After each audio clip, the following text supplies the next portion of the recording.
Get it? Mm-hmm. That's morbidity, compression of morbidity. That was his theory. Factors and frequently cited. Then a little later he saw that there was a development in life expectancy that may not really fit. So he loosened up a bit on his very firm view on compression of morbidity and said, okay, we can have different scenarios. We can have here that people start to get a disease at age 55, and then they die at the age of 76. So here you have 21 years. Now you can also have this life extension, which was a bit, which someone mentioned it before about the prolonging life of diseases. And this is what he says, okay, we live longer with our disease. We get still at age 55, but now we live 25 years in a state of disease instead of 21. Now you can also have a shift to the right, that we get our diseases later on, but we still live 21 years. So it's the same time period, but we've shifted it to the right. And then that was his original idea that we would get later and we would die maybe a little later also, but still here you would only have 13 years with the disease instead of 21 originally. Now many countries have looked at this compression morbidity, and in Denmark these are very recent data. They're not published yet. It's a paper we're working on. Sorry for the mix, because you have the darker bars are years, which you have on this scale, and the lighter ones are percentages, proportions. So this is average life expectancy at age 65. So in 2004, the average life expectancy at age 65 was for men 16 years more, meaning that on average most of them could expect to live to the age of 81. This is slightly increasing, and in 2010, which are the latest data we have, it would be 17.1 year more on top of the 65. So it is increasing. But you see the proportion of that life lived in self-rated good health. Self-rated good health. It's not diseases, it's not disability, self-rated good health. You ask people, how do you feel today? You have 5 options. Now, good health, you take the 2 top possibilities, and you can see here that there's an increase in proportion of that remaining life expectancy that is in good health. There's a small, we haven't put, it's very preliminary data, so we haven't put, I haven't put any confidence at all here, but you would see that it's almost the same, so there's a kind of stagnation from 2006 and 2010. For women, we had a stagnation here 2004 to 2006, but it seems to be increasing now. So you could say in Denmark, yes, we have a compression of morbidity. We live longer in good self-rated health. Now that has been very often translated by politicians or other policymakers who want to sell this good and nice picture that we are getting healthier. But are we? I told you they were liars. So, I mean, it's actually, I say disability, it should be self-rated health, good health, because I had another slide also showing the same thing with disability, exactly as self-rated health. So that is what we see here. If we go to United States, I know it's not the same as Denmark. They have problems with obesity, but there's a work here from the ENHANCE study, which is a national health examination study in the United States. It's run every 8 years, and this is just showing the overall picture. I will go to the next slide will show more details what it is, but it's actually showing that people live longer, but they also live a longer time with the same disability and diseases. Now it's a bit complicated, but if you see the lines with all the vertical dots here, or the vertical lines here, These are the data from 2006, this is 2006, and this is 2006. Now this is survival, because it's a life table, so you can see so many are still alive. Out of 100,000 we started out, so many will still be alive at 80. So you can see there are more people alive at age 80 from the 2006 survey compared to the 1998 survey. But if you see here, this is the persons with lost functions. So there are more people, or there were more people in 1998 who were less disabled compared to, who were not disabled compared to 2006 here, meaning that you get more people living longer, having more disability, and the same goes also for being with a disease. So that shows the American data is actually going the other way around. They have more morbidity, they have more disability, and they are living longer. But it's United States. Yes? But it doesn't say anything about if these people with the illness are working. No. Or doesn't work. No. Because they can be usual citizens. Even if it costs more because of the But in the United States, you don't have the same tradition of going on retirement at the age of 62, 63, or 65 as we have in Europe, because you have to pay for your own pension, and they will have different schemes for that. But you're right, it doesn't say anything about it, but it just say, given that you have the same healthcare system in 1998 and in 2006, there would be more people with disease in 2006, 1998. This may not just be this one occasion. It may be that in the data of 2000 and what will be 2014, which will be the next time we'll have some enhanced data, that they will have reversed. So we're back to 1998. We don't know. But I don't know. I don't even want to take a bet on it. Reverse, yeah. I know that from a society perspective, it creates challenges when people are living with disease. But shouldn't you value people's own feeling of life, livsglæde, the way they feel? Yeah. Shouldn't you put some value into that as well? Even though they might take this much medication and it's expensive for society, we might keep them at a level where they feel good. From what are called well-being. Yeah, well-being. Yes, you're right, and it's coming up now in the literature that instead of measuring on morbidity and mortality and disability, we should measure also on well-being. That is why I had it in the triad before in the middle, because that's what it's all about. And this is well-being is something that you would put into a context, into a cultural context where you come from and what are the opportunities. I mean, in Denmark, we are not only liars, but we are also very spoiled because we have a very nice healthcare system where we can be provided with all kinds of help. And you just go to a few other countries, which we would see as very rich countries. I know, for example, in Switzerland, it's a very, very rich, one of the richest, if not the richest country in Europe. They have only private home care. You can get some from the public, but they will never be during evening hours or nights as we can have it in Denmark.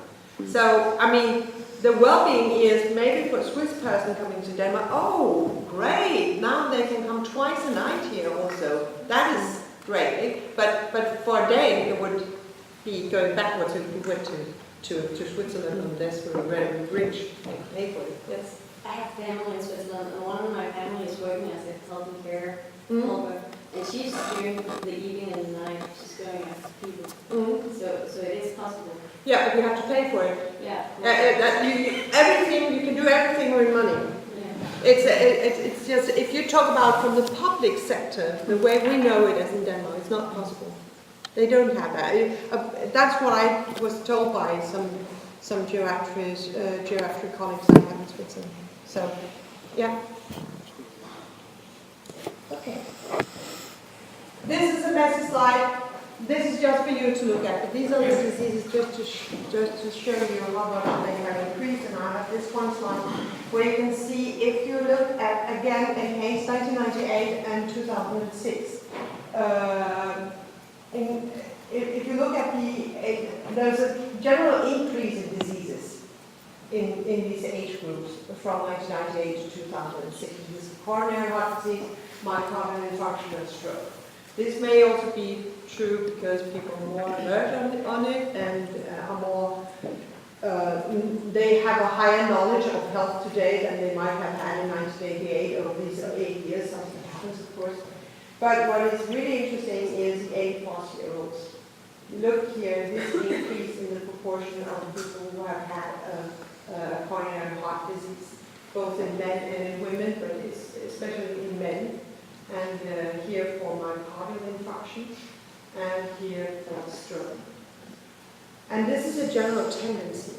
But this might be due to, first of all, improved diagnosis, and less ageism. We actually treat people at higher ages. I'll come back to that later. And people are more alert to these symptoms today because we're doing with the different generations. I think you are coming back to it. Yeah. If it's aging or if it's lifestyle or whatever. Well, I'm not going into the lifestyles, but I think I will just talk about what the different generations we are dealing with and what that will mean also in the future.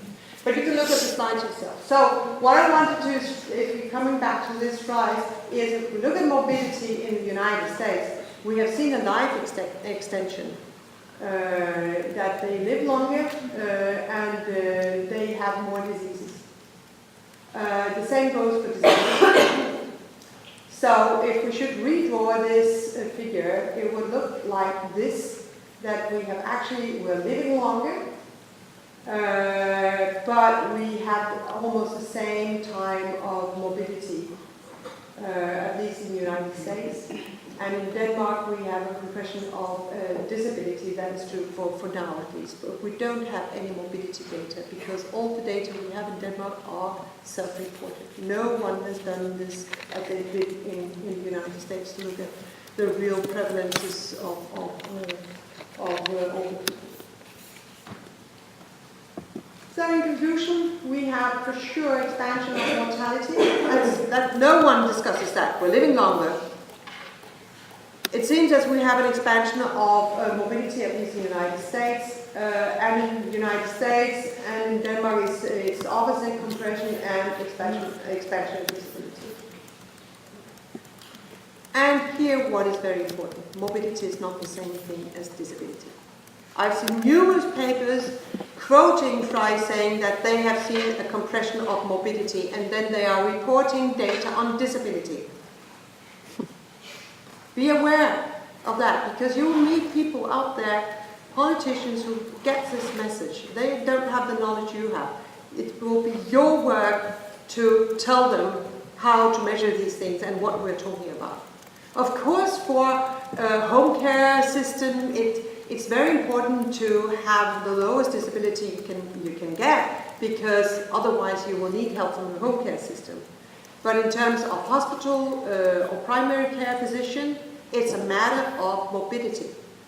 And it's all paid by the taxpayer, so yeah. So again, here we have this well-being. Now if we go in and talk about the social part, I'll just take, let me see if we should have a short break now, or should I continue? Short break. Nobody objects, and I would like to continue. Yeah. Now, the aging society, what does it mean? Well, we have some social political consequences. We already touched upon that scene with the baby boomers, the generation that were born just after World War II. I told you that almost 100,000 Danes were born in 1946, and they will be a demographic challenge. I mean, there will be so many in a democratic system that they will vote differently than you would do, because they have, I mean, people are selfish. how should I put this? Could we say that I am not a voter of the Danish Folk Party, Dansk Folkeparti, and they have an increasing number of members. And I think this is very much part of demographic change because they are really recruiting people, also young people, I know, but also recruiting people from these baby boom generations. The Danish Folk Party, I don't want to say anything bad, but I mean, they are putting the argument of better care for the old people. Wouldn't you vote for that? If you're turning into that age segment where you need it? So, and they are numerous, so they will be able to have an impact on our democratic welfare system. Just think of it. Will there be some intergenerational conflicts? So you, as a young and the new ones who will build up or will continue building up the Danish society, continue with the welfare, you see that all these people who had all the good luck of the 1960s and the 70s and have their house and a good pension and playing golf, and while you have to struggle with daycare, having to work longer in your life than your parents' generation did. Is that fair? Just for you to, I mean, this is a real threat. People were talking about the baby boomers as a grasshopper generation. Grasshoppers? Why that? Grasshoppers because they come like a big bunch of grasshoppers and they eat everything on the ground and they leave nothing to you. So think of that. It's very, very provoking, I know that, but it's worth a thought at least. Now, social cultural consequences, it can be very negative also when you get older people that already now we have kind of ageist attitude, or as I said also, it's not very sexy. Being a geriatrician, I can tell you how many times I have had to answer questions from fellow colleagues in cardiology saying, why did you become a geriatrician? Isn't it boring? I think it's the most fascinating specialty. Everyone can become a cardiologist. How many diseases do you have to tackle? I mean, it's really, I mean it. But you know, it was really at the bottom. I think geriatricians in the Danish healthcare system, geriatricians are at the bottom together with psychiatrists. And that is, yeah, but it reflects our society, who have been the ones that we didn't really care about. People with psychiatric diseases and all. So it's reflecting that. You have to change it. You have to love older people, as I do. So, but there will be some changes, and this, will we be, are we so much thinking of that the state has to provide all the services for us, or can we go back perhaps to, in our country, I'm talking very much about Denmark, there are other countries, I'm half French, my mother's French, I know the French system, where people help each other much more. We don't have the same attitude in Denmark because we have the welfare system.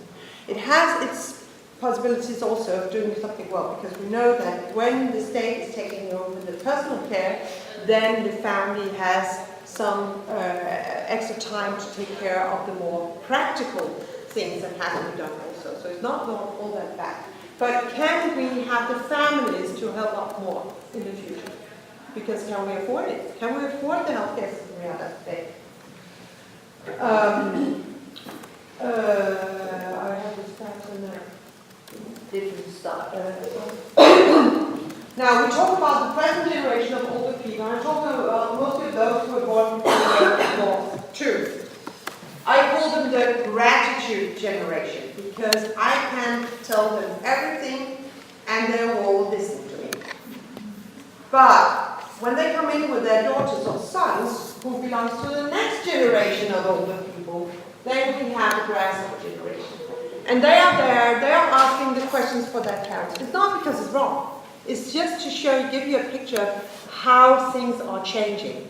So you cannot think that the future generations will be just a copy of those we have today, those you know today. I don't know if some of you have worked in nursing homes or something like that. They will be different. Think of your grandparents. They must be younger than my grandparents. But still, they are much more, they are different, and they will be more demanding in the future. Okay.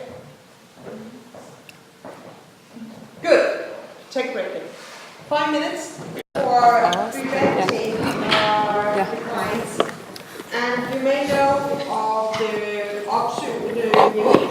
hjemmebesøg in Danish, the home visits. It's a Danish invention. It's not because it was very for a Nobel Prize, but it's really for the attention of many countries. Because this work was published in 1984 by Carsten Hendriksen, one of my colleagues in geriatrics. He was geriatrician.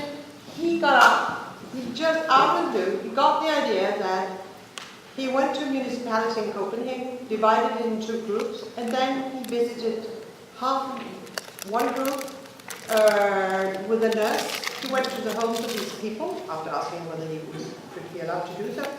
And then he just sat with these older people, asking them about their lives and how they experienced life and whether they had any problems. And he went through their medication list and just talked to them about aging and if there was a need for help or some aids they needed or some contact to social work or whatever, then he would start that up. That was all he did, 1 or 2 follow-up visits. He ran that study for 1 year, and he could see that after 1 year, compared to the control group, so it was a randomized control study, he could see that there were fewer hospitalizations and there were fewer deaths and moves to nursing home, I can't remember about that. If in the intervention group. So just by going home to people, talking to them about how they are faring and how they're doing in everyday life, could help and could actually reduce the number of nursing home admissions, which was really important for the municipalities because they run the nursing home. So that was the first study, which has since been copied in many countries. And it's by law, it's mandatory for the municipalities to offer this service to their citizens aged 70 plus years old, if they are not known already by the home care system. So older people not in the home care system, it's mandatory for the municipality to offer them this kind of home visit every year. You can decline, of course, it's free with your free will, but it's mandatory for municipalities to offer it. And nobody has really checked upon it afterwards to see whether they have the same benefits because it's not a controlled trial anymore, so it's relying on this basic work by Carsten Hendriksen. So,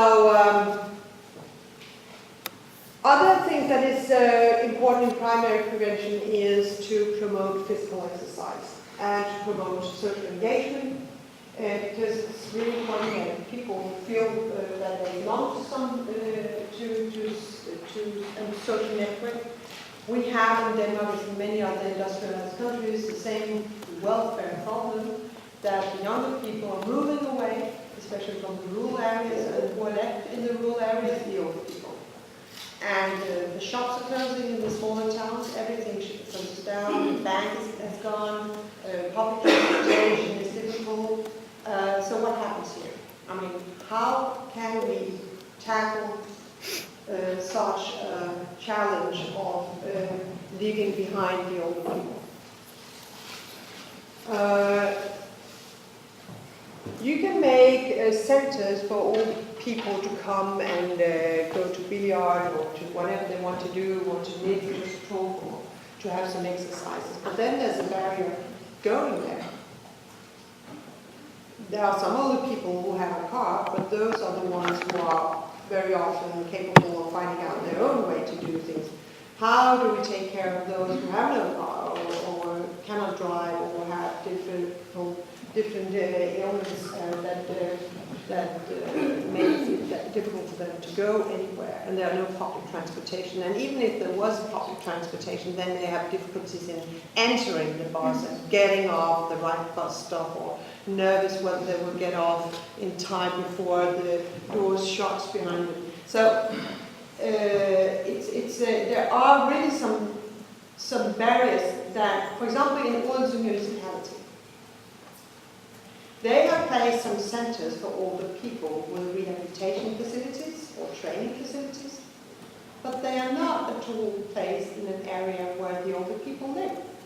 So they have done a mapping of older people by age in Odense municipality, showing that these centers are placed not in walking distance from the areas where most of the older people live, but where young people are living. So, was that smart? No. No. And so there are a lot of barriers like that. And how easy is it to get there? Do you need to have your car? Can you walk? Is it a pleasant walk? How are the surroundings of the environment? Do you feel safe when you walk there? So there are a lot of things that you should think of how to promote people to get both engaged in physical exercise and also in social. We have secondary prevention in the municipalities again. Also, we offer rehabilitation freely if there is really a need for it, which they have to be referred by a physiotherapist for that. But again, and then you're offered transportation, but that's only for rehabilitation for which you have been referred for. For example, after hospitalization, after a hip fracture, you discharge your home, but you still need some rehabilitation, and then you can have the essential service. You can do it also in home. It's quite expensive, and all these things are quite expensive. A lot of people don't like to get out. I mean, they do not feel well after having been hospitalized. They are on medications, new medications. They don't feel well. There are some barriers also just by that. So we should think of maybe how we could do this in a different way in the future. One thing is that you get your rehabilitation, but once you stop, then you have to continue with the just to keep up to pace, normal pace. And how do we do that? Because we know that people drop out. We know from many studies that people have an incentive to do training just after having their hip fracture, because they want to get up to the same level of physical activities as they had before. But in the end, once they are out of the training centers of the rehabilitation, they drop out and they don't go to continue training, and then they lose their functions. So we now have to do something about how do we find these people who really need things. I'm not talking about the 85-year-old lady who still drives her car and has an excellent social network around her with well-educated children that will push her. I'm talking about those who are less fortunate to not have this rich environment. The home visits, I told you they were mandatory. The state has said to the municipalities it's mandatory. But how they are effectuated is actually different from municipality to municipality. Yeah, because they have to address them themselves. Yeah, and it can be a nurse, it can be a physiotherapist, or it can be an occupational therapist, or it can be whoever they decide to do that. It's not that they have to address it, they do get an offer, they get a letter, or in the future a digital letter now from November 1st, which will, yeah, let's see how it works out. So they get this invitation, and then they have actually to be active to say no. But normally they will call and make an appointment, and then they can say no on the phone. But again, of course, here you will have a group of people who will turn them down because they are those who are less fortunate in life, you could say. But there are some, it is possible to check. But what I would like to have also is with the GPs that they get the time to do checkups on their older people and how they are faring, because Today, I mean, they go there for their hypertension, one day, 10 minutes consultation, out, and then you come back in 2 weeks, and then we'll take the diabetes. I mean, this is not how a person works. A person is both diabetic and a hypertensive patient. That is how the system works. We could improve a lot. But compared to many other countries, I'm quite proud of what we have, but I do agree that we can do things, and we have to think about new ways of promoting health early on and do preventive measures. So one thing is the case finding, and that would be through the home visits. Again, I know Odense municipality best. It's not because they are the best in the country. There are many other good municipalities. But now we have a project at Odense municipality where we ask the home interviewers during the home visit to do a walking test. You know the walking test? Get up from a chair, walk 3 meters or 4 meters, and then sit again, and then you time it. And then there are some categories, and if you're slow, then you know that they have an increased risk of getting disability in the future. So if you can catch them early on and say, okay, here we have a case finding, we have found somebody with a low walking speed, they should be prioritized for some intervention with training. So that's the way we can do it, and then we have the group of people who have difficulties in getting out to different places, because as it is for now, unless you have rehabilitation or just to have the continued training or just for being more fit, you have to pay for the transportation yourself.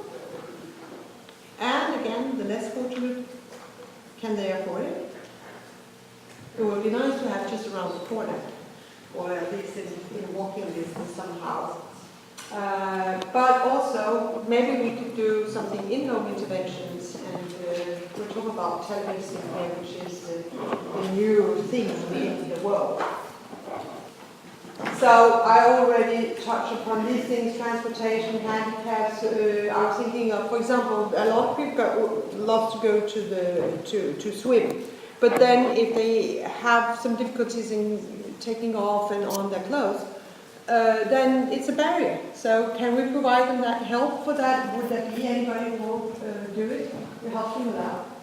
I'm also talking about matchmaking. If you want to socially engage people, let them come to some kind of center where they can meet their peers.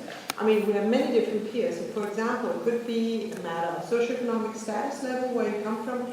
It wouldn't help if you put people from very diverging socioeconomic status with different lifestyles, different attitudes towards life, and different life experience, put them together and think that they will immediately become best friends. And so it's matchmaking is really a difficult thing to do, because you cannot, how do you express this in writing? So it's something that you just have to slide in under. Then when you want to match people